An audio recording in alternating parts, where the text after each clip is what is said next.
একটা মজার কথা বলি, স্বামীর যখন টাকা থাকে না তখন তার বউ এবং বাচ্চা ছাড়া দুনিয়াতে কেউ আপন থাকে না তার, এমনকি তার মা, বাপ, ভাই, বোন, ভাবি, বাচ্চা কেউ না।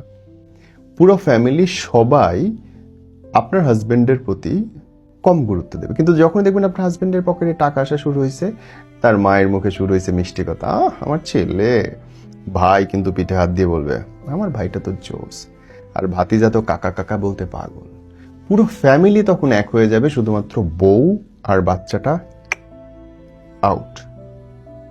একদম রিয়ালিটি। পুরুষের টাকা হইলে সবচেয়ে আগে দূরে যায় তার বউ আর বাচ্চা। হাস্যকর। আরে বেটা, চোখে আঙুল দিয়ে দেখাইতে হবে নাকি? তুই যখন বিপদে ছিলি তখন এই দুটো মানুষই শুধু তোর সাথে ছিল, তোর বউ আর বাচ্চা। তারা কবরের আগ পর্যন্ত তোর সাথে থাকবে, বাদ বাকি সবাই মধু খাওয়া মৌমাছি। বুঝলে বোঝো, না বুঝলে তেজপাতা।